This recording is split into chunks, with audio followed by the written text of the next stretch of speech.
இதோ வந்து விட்டார் நவரச நாயகன் திரைப்பட நடிகர் கார்த்திக் அவர்கள் இதோ வந்து கொண்டிருக்கிறார். எனக்கு நேரம் அதிகமாக இல்லை. நம்முடைய நவரச நாயகன் இங்கே பேசிவிட்டு 3 இடத்துல பேசி இன்னும் பல இடங்களுக்கு போக வேண்டியிருக்கு இருப்பதனால் ஒன்றை மட்டும் சொல்லுகிறேன். இந்த தேர்தலில் திமுக காணாமல் போய்விடும். இதோடு திமுகவுடைய எதிர்கட்சி தலைவர் கூட அடுத்த தேர்தல் திமுகவின் தலைவர் ஸ்டாலினுக்கு எதிர்கட்சி தலைவராக கூட ஆக முடியாது. மக்கள் அந்த அளவுக்கு அவருக்கு தரம் இல்லை, தகுதி இல்லை என்பதை மக்கள் உணர்ந்து விட்டார்கள். அவங்க அப்பா இருந்ததனால்தான் அவர் துணைத் தலைவர் இன்றைக்கு மாண்புமிகு எதிர்கட்சி தலைவராக முடிந்தது. இனி அதுவும் கூட கிடையாது என்ற அடிப்படையில் அவருடைய பேச்சுகள் இருக்கிறது. இன்றைக்கு கூட மாலை பேப்பர்ல பார்த்தோம், கருணாநிதி அவர்களுக்கு இடம் கொடுக்க மறுத்து விட்டவர் முதலமைச்சர் என்று சொல்லி ஒரு முழு பொய்யை சொல்லி இருக்கிறார். முதலாக அந்த இடத்தில் மெரினா கடற்கரை சொல்ல மாட்டார். இப்போ பொய் சொல்றதும் இஷ்டத்துக்கு எனக்கு ஒண்ணு தோணுச்சு. அது சாத்தியமா இல்லையான்னு தெரியல. பெருமதிப்புக்கு அமைச்சர் அவர்களுக்கு அது என்னை விட அதிகமாக தெரிஞ்சிருக்கும். ஆனா இங்க வரும்போது ஒண்ணு தோணுச்சு, இந்த தேர்தல் அறிக்கைன்னு ஒண்ணு தயார் பண்றாங்கல்ல, அது சத்தியத்துக்கு கட்டுப்பட்டது தானே? அதுதானே?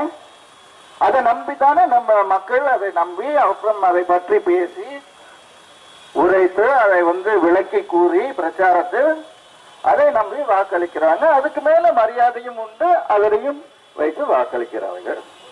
நம்ம எதையோ ரெஜிஸ்டர் பண்றோம். ஏன் இந்த எலெக்ஷன் மேனிபெஸ்டோ மட்டும் ரெஜிஸ்டர் பண்றது இல்லை? பண்றாங்க இல்ல இல்ல. இப்படி அதான் அந்த 2 ஏக்கர் இடம் வந்திருக்குமே, என்னதான் ரெஜிஸ்டர் பண்ணிருந்தா. இப்படி தேர்தல் அறிக்கையில கொடுக்கும் வாக்குறுதிகளை, அது வாக்குறுதினா உங்களுக்கு அவர்கள் செய்யும் சத்தியம், அதை ரெஜிஸ்டர் பண்ணி அந்த 5 வருட காலத்தில் அவங்க நிறைவேற்ற முடியவில்லை என்றால் அவங்களை டிஸ்குவாலிஃபை பண்ணணும்.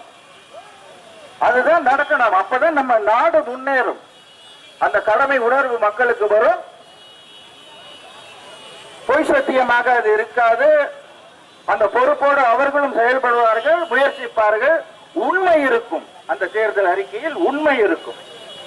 அதைதான் நம்ம பிள்ளைங்களுக்கு நம்ம சொல்லிக் கொடுக்கணும். வரும் தலைமுறையினருக்கு நம்ம சொல்லிக் கொடுக்கணும். அதை விட்டுட்டு இஷ்டத்துக்கு என்ன வேணா நம்ம சொல்லிக்கலாம். தேர்தல் அறிக்கையில ஜனங்களை சொல்லிட்டு ஏமாத்திடலாம், வாக்கு வங்கி வாங்கிட்டு போயிட்டே இருக்கலாம். அதே பிரைம் மினிஸ்டர் யாருன்னே தெரியலையே உங்களுக்கு, அப்புறம் நீங்க யாரு சொல்ல போறீங்க? அந்த பிரச்சனையே வராதுன்னு அவங்களுக்கு ஏற்கனவே தெரியும். அதனாலதான் பிரைம் மினிஸ்டர் யாருன்னே அவங்க அதை பத்தி கவலைப்படல. ஏன்னா அந்த நிலை வராது. நமக்கு தெரியும் யார் பிரைம் மினிஸ்டர்னு. நான் கேட்டுக்கிறதெல்லாம் இரட்டை இலை சின்னத்தில் இங்கே வாக்களித்து வெற்றி பெற செய்ய வேண்டும்.